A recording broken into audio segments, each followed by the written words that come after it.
Cast on the Field of 68 Network. Again, make sure you subscribe for us wherever you get your podcast. Field of 68 Network, the big Vol'n podcast. We've had some awesome guests. You guys have been great to send your responses, and the viewership keeps going up. Man, we've had some good ones. But this time, I don't know if there's any more clutch, key player we could ever invite in terms of the Rick Barnes era. The guy that started it all, Mr. Buckets himself, Kevin Punter. How you doing, man? How you doing, man? Man, I feel great. All is well. Can't complain. I bet you do feel great. You're over there in Italy right now, coming off a championship. Enlighten us a little bit. Tell us what's going on. Yeah, we just recently won our Italian Cup championship a couple days ago. So, a lot of blood, sweat, and tears were put into that one, man. The season's still not done yet, but we got still finish it off. But it was kind of like a middle of the season kind of tournament style kind of thing that we won. It was kind of like a European style thing. Anyone that plays in Europe or has played in Europe, they know exactly what that means and what it is. So that's what that was. So kind of like a middle of the season award in which we won. So, extremely important for all teams that's in the Italian League First Division because everyone tries to win it, So we was able to come up with that one, and it feels great, man. Yeah, you've had a ton of success overseas, and it's hard for people in the States to really keep up. There's so many different leagues and levels and all that, and it just it's hard to understand which leagues. But for everybody listening, man, you're definitely. You're one of the best leagues overseas. Yeah. It's full of guys that were on the cusp of the NBA. Yeah. Exactly. Are there a couple guys maybe from the SEC or Tennessee that you have been playing against here recently? What's crazy? What was it? What year? I was in Poland 1 year, right? That was my second year as a professional. I played against Armani Moore. So me and him, he was in Poland also. He played for a team called Stelman. I played for a team called Rosa Radom, and we actually played against each other my second year out. And that was it. He was the only player I've played against as a professional that I actually went to school with, like, on the same team. Yeah. Mr. Armani himself, one of the best off-the-ball shot blockers. Yeah, exactly. Yeah. He was Eve Pons before Eve Pons came in a different taller fashion. But the current team you're playing for, though, is owned by Giorgio Armani, if I'm not mistaken. Exactly. Are there any connections there that you guys have? I mean, you get some gear hookup, you get parties. Yeah, I mean, so like, under normal circumstances. Nah, so like the perks here is you wouldn't be able to believe it. Like, and we're sponsored by BMW, so like everyone has X3 SUV. Our team gear is not just has Milano stuff, but a lot of our team gear is just straight Armani exchange clothing. So a lot of times on the road, it's like you don't even have to wear team gear. You could just wear anything that has Armani, and you're good. Like, so they're not as strict as most road trips. You have to wear team gear this color. Like, no, for us, it's like is wear anything Armani. But the flip side is you almost can't wear no other designer brand. So you can't really wear the Gucci, the Louis, whatever else may be your favorite brand. You got to be careful on exactly what you wear. And you have to really double check with the team just to make sure it's okay, So that's kind of like the other side of things. But it's dope, man. It comes with a lot of different perks. It's a blessing because, at my first year, it was the complete opposite for me, So it's definitely a blessing to be in the situation I'm in now. Yeah, you've worked your way up, man, because I was overseas for 1 year in Holland playing for a team called the Seals with no budget. We weren't getting any Armani gear. You can forget it. It was a brand called like Jacko, Jako or something like that. And they had us driving around in like the real small vehicles. I forget what they were, and they were all stick shift. And I remember it probably had like the team logo on it. Like, yes. But see, the problem was they wanted the branding to get the message out about the team, but all the Americans were such crappy drivers in the stick shift. All it did was like piss off all the drivers on the road to be like, man, I hate the seals. Like those dudes don't know how to drive. So, so what's sticking on the overseas topic? Because everybody's got some great stories, and then some people have some horror stories. Have you been a part of any like player protests, didn't get paid, or any of that stuff that you sometimes hear from those experiences? Not as bad as the stories I've heard in other situations.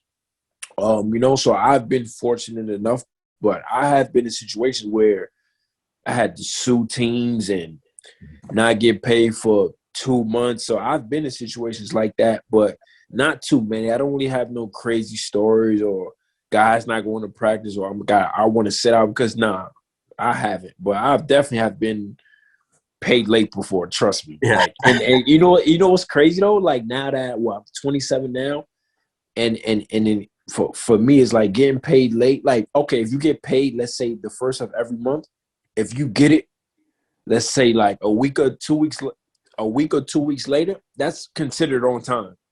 And everyone that has played in Europe, they can vouch for that because I know guys that have been paid for 4 or 5 months, and I'm like, how are you still even playing? Like how? But like I said, I'm just blessed enough to not have to go through that, and I don't plan on going through that anymore in my career. So. Well, and the challenge is, it's not like, what are you going to do? Hire an Italian attorney and really, go to work. So, but good for you. I'm glad you deserve all the best with your experiences. You put the work in, and again, all Tennessee fans would know, even to this day, if you ask Rick Barnes, when did a turnaround start at Tennessee? You're the first name that comes up. So let's go back to after your first year under Donnie Tyndall. He gets let go. What was your reaction like when Rick Barnes got hired? So just before that, as the rumors are starting to circle around, I promise you the first thing I think was transferring. That's the first thing, right? Because I don't know what the future holds. But then I'll tell you this. When I hear rumors that Rick Barnes is coming, I promise you, the first thing in my head was I'm not going anywhere. I'm a junkie of basketball. Like, I love the game, student game. I'm a junkie. Anybody that watches basketball growing up, he had Kevin Durant is my favorite player. I watched Texas growing up, so like, and I'm knowing all of this as rumors are circling around that he's probably going to take the job. Right then and there, I know I'm not leaving because I'm going to play for this coach, regardless of anything. And he doesn't even know me right now, but I know I'm playing for him because I know my history on sports. So right then and there, I knew, like, all right, if he gets a job, I'm staying for sure because he had all these good players at Texas. I consider myself a good player. I'm with it. I'm here, So, and then he comes in and, you have all like the little team workouts and, they trying to evaluate and things like that. And the first, I promise you, the very, very first thing he tells me, and I took it personal, is if you want to be a pro, you have to change your shot. First thing in my head was, I've been shooting like this all my life. So basically telling me I'm not a pro because I shoot like this. So automatically I took it personal. So for me, mentally, like, okay, now I got to show, once I got to prove myself again. That's kind of how I took it. So he's like, you got to get your shot quicker. Guys in the league are so athletic, so fast, all this stuff that I hear you, but I got to this point to us having this conversation because of what I've been doing with what I have already. So a little bit, it's kind of like, I hear you, but I don't really know. So I end up buying in. I'm like, you know what? All right, man. Like, let's. So he showed me like little videos and like little like shoot like this, blah, blah, like just you can improve this, that. So giving me the whole rundown. So I'm like, you know what? All right, let's try it. Let's whatever. You know what I'm saying? Let's do it. And then from there, I guess I just kind of dialed in and I just kind of locked into it. And then it became a point where before the middle process, it was to where I couldn't even shoot my old way no more. And I didn't have my new jump shot form yet. So I'm kind of in the weird space to where it's like, if I was to go back to New York right now, I probably wouldn't know how to shoot because I'm in the middle of breaking something down and forming it new. So I was kind of like in the middle, like, man, like, this is crazy. But that whole summer, and I'm sure you've heard, for months, I didn't shoot outside the paint for months. Like, I mean, hours and hours and hours with the heavy medicine ball, like countless hours, like just standing in the paint, just with the medicine ball, like thousands and thousands, like in front of the rim, then back up a little bit and just like right under the free throw line, and then right back to square one, and then second spot, and then right under the free throw line, right back to hours. And it's just like, and there was some days it will feel good, and I'll be making every shot. And then there's some days I'm just like, yo, I don't know if this is it. I don't know. Like, I'm about to just say, screw you, and I'm done with, like, I don't know if this shot is it. Like, but those rough days, like, he'll show me videos of how it looks, and it would look so, I think that's what kept me hanging on. He would show me videos of like the Steph Currys and the Durants and how it looks and everything. That I feel like is what kept me hanging on. And then he'll show me my old shot, and it looks so terrible. So for me, I'm just like, nah, I gotta, all right, let's try to catch it. Let's keep going. Like, I feel like that's what kept me on, because it looks so pretty. And then once it goes in, it's like, you have a pretty jump shot. It goes in on net. It's like, okay, like, let me just keep. And I was already so invested in it. It's like, I mean, at this point, whatever. Like, I'll just keep trying it. And then I said before, like, this is so true. I didn't shoot outside the paint until maybe August, September. That's when I started shooting outside the paint.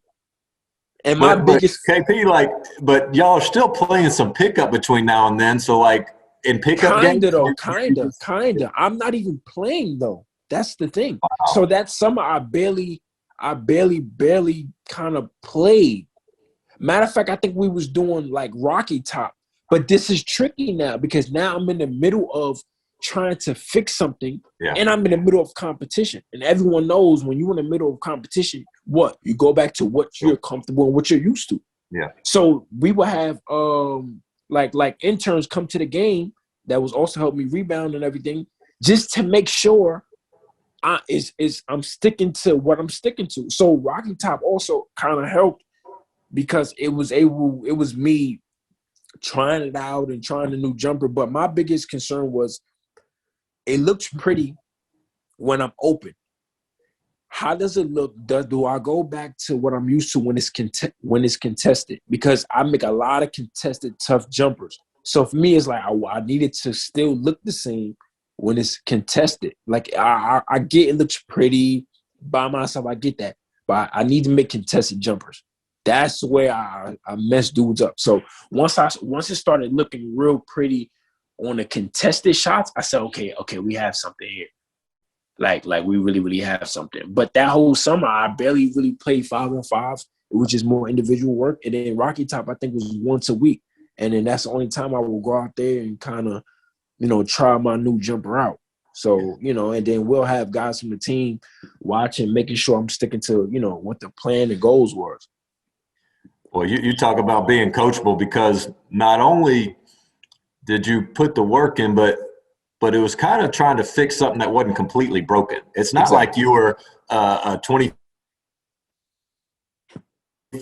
field goal shooter and not even a double-digit scorer. Like, you were averaging 10, if I'm not mistaken, and Josh Richardson started that team. So, naturally you were probably going to average 13, 14 the next year. Yep. But still, if I'm not mistaken, you still hold the record for most points by a 2-year player at Tennessee, 905 points in 2 years. Plus, you missed the last 8 games with an injury, and only had 1 year under Coach Barnes. So, man, did it pay off? And it was a story it definitely did. It definitely. And Coach told me, he was like, "You can shoot better."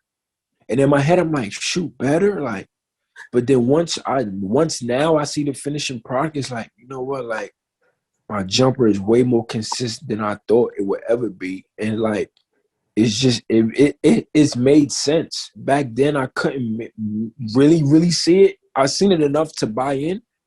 But sometimes when you lay down at night, it's like, man, is it really gonna work, or is it really, like I'm doing it, but man, like, but it's really paid off, like, like. Was there like, was it just a natural progression?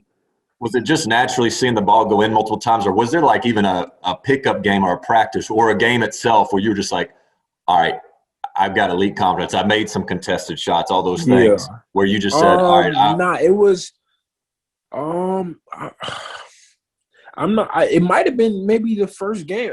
It might have been maybe the first game of the season. I think first game of the season I had 31. Yeah. It might have been that game that kind of solidified it. Because I was covering you guys. Kind of solidified it also was when what I started to notice. It was when I was tired or when I was kind of like fatigued and the intensity picked up. That's how I noticed, like, okay, it really changed, because that muscle memory still was the exact same from when I was fresh and when I was working on a brand new shot. So I always determine everything through that. So the contested shots and the fatigue and playing defense and getting back and shooting long range shots, everything was the same. So that's how I knew I had finally got it. Because a lot of times when you get tired or you get fatigued or mentally you're not in it, you naturally go back to what's comfortable. And my body wasn't doing that with my shot. So that's how I knew right then and there. I'm like, okay, like I think I got it. Like I got it now. Like I'm good. Like I'm not thinking about it. Like it's just reacting. And Coach Barnes told me, he was like, it takes 21 days to create a habit. And I'll tell you this much. I was in the gym for way more than 21 straight days. I'll tell you that much. Yeah. And some of those memorable performances got brought up recently after Keon Johnson had 27 against Kentucky. They brought up when Kevin Punter had 27 at Thompson-Boling Arena. So I got to imagine that's one of your most memorable ones. But I want to go back to Rick Barnes for a second because, like, he had immediate credibility with you the minute he stepped in. But everybody's gotten to know his personality of being a jokester, prankster. But, like, was he that way from day one, or did it take some time to get to know each other? He was kind of that way from day one. Comes in, evaluates everything. And but from the door, he's kind of pretty, like a jokester, kind of, sarcastic. And he got his jokes for days. He's a funny guy, I'll say. Yeah. He's a funny guy, so, but he was kind of like that for the most part. Anything he got you big on? I've had a couple good stories on Rick Barnes pranks. Anything he got you that you remember? Honestly, he's never he's never hit me with any pranks or anything, to be honest. The most he did with me is just yell at me. He yelled at me the most. What is it about playing point guard for him that makes it the most demanding? Because I remember the first time I got to sit in a film room, and it was my first impression of being around Rick Barnes. I watched the film, and man, like he stopped every play and every single thing. And admittedly, I was in there like, man, is this kind of micromanaging every single play? Like, how do you even absorb this much information if you're in film? Yeah. I mean, you have to be a certain everything to say, look at your pivot foot, look at this, look at that. Yeah. But you have to be a certain type of Jordan player. And all these others. Yeah. So, I mean, you have is he the hardest you've ever been coach? Or the most demanding, I should say, at that spot? I would say detail-wise, for sure. Coach can yell and scream and curse you all day long, but whatever. But in terms of sense of detail and urgency and being sharp, is definitely. And he used to be on me every day, talk about TJ Ford every single day. Like, it was just, now mind you, I've never played this position ever. So this was new to me, and he was on me more than anybody in that gym, So that was just, it was brutal, but, I consider myself a dog. So a lot of times I wouldn't even talk back. Like, he'll just yell and scream, and I'll just look at him with a straight face just to let him know, like, it's not fazing me. So whatever you're saying, continue with what you're doing, and I'm going to just still go hoop, But respecting him like no other. But if you show emotion and do all of this, it's gonna be worse. So just take it for what it is, try to get better, and just be yourself. I feel like that's why I strive, because he yelled at me the most for sure in practice, but Guess what? He's telling me that attack.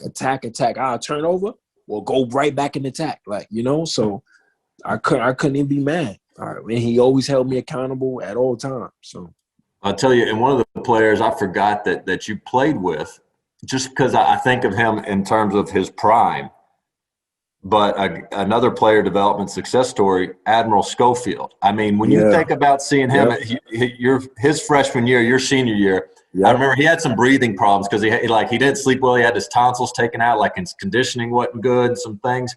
But did you ever imagine Admiral Schofield would finish with the career he honestly, and you saw his freshman year?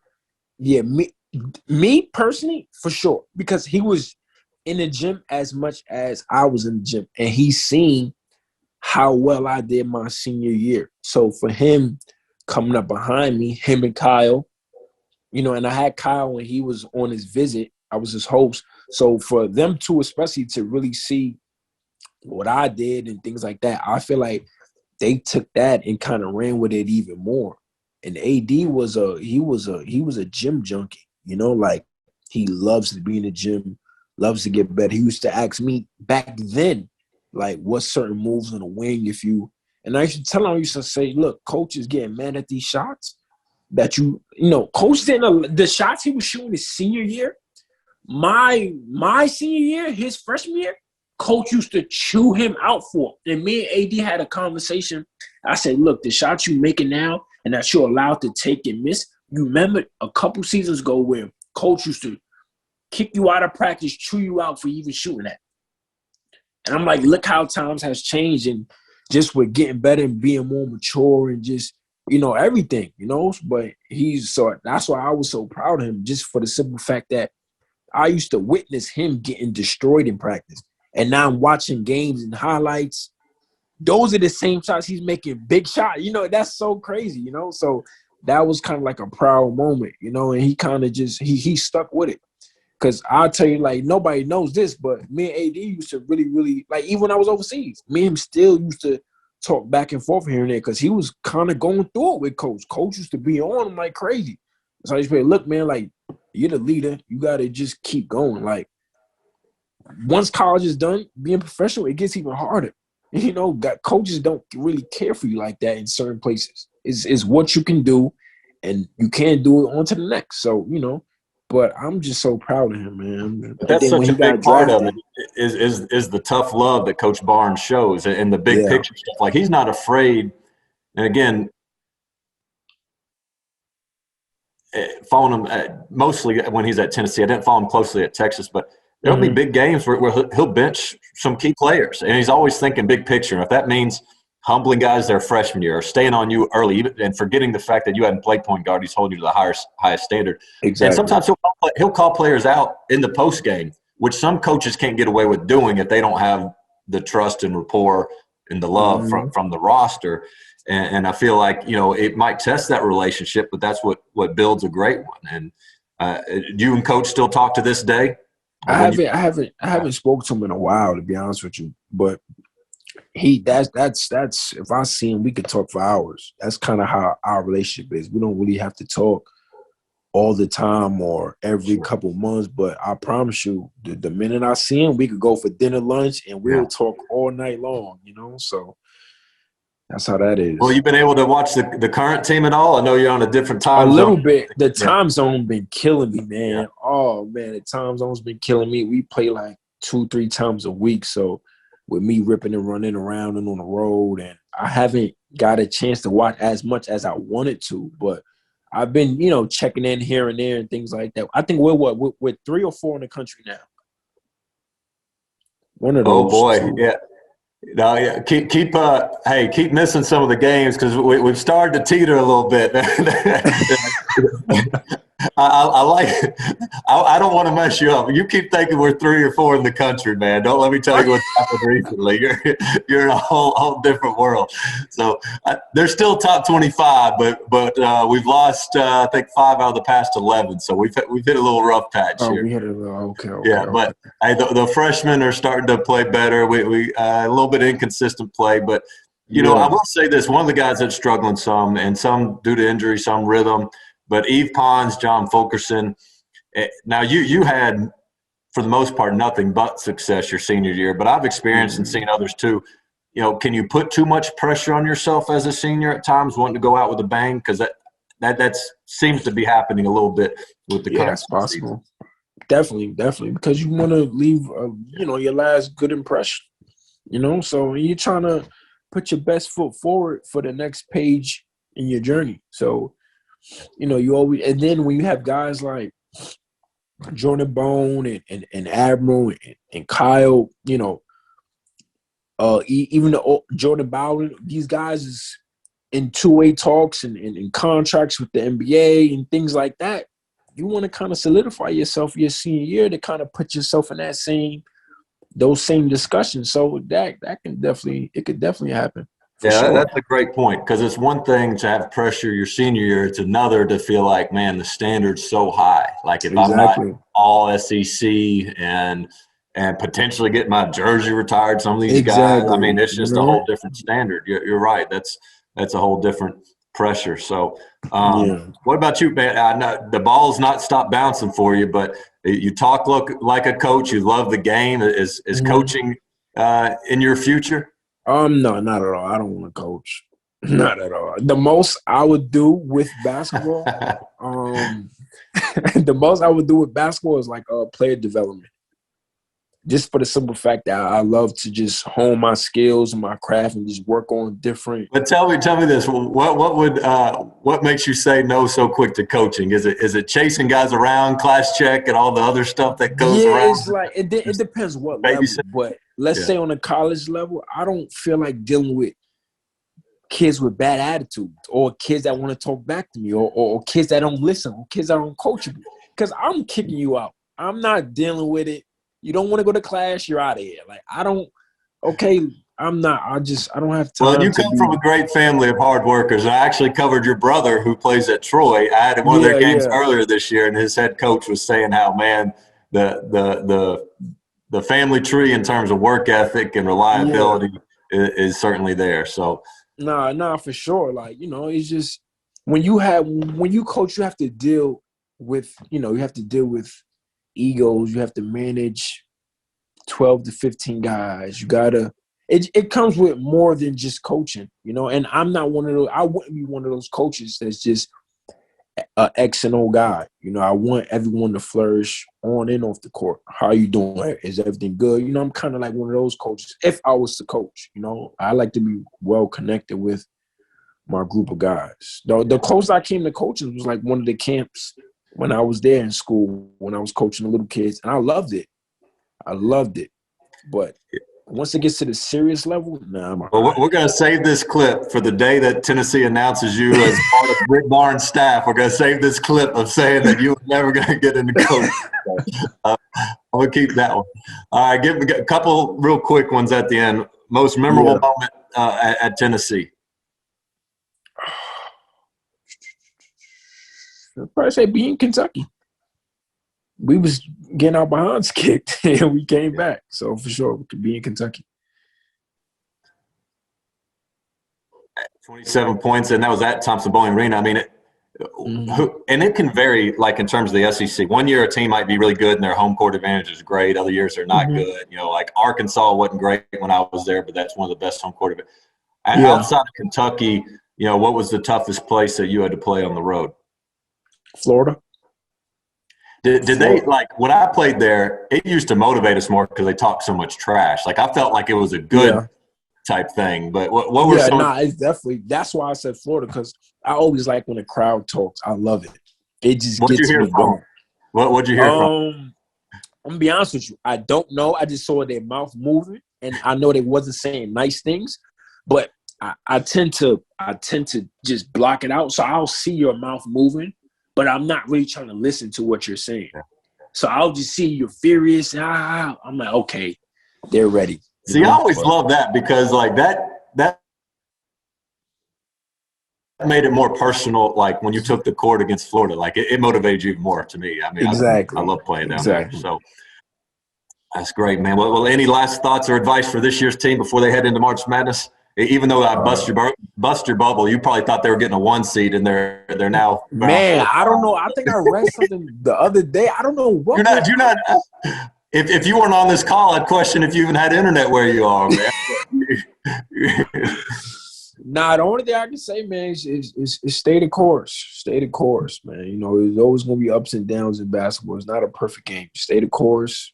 You know, do what got you successful in the first place. You know, you'll be all right. All right. Last parting words for Rick Barnes. If he sees this, what do you want to say to Coach? Coach, what's up, man? Long time no speak. Hopefully I see you soon and keep those guys going. All right, show me the before and after picture that used to be so. I'm gonna be honest with you, I can't do the before, and I don't even want to tell my body to do the before. All right, good answer. I don't want to screw you up. All of a sudden, you'll lose your contract in Italy by going back.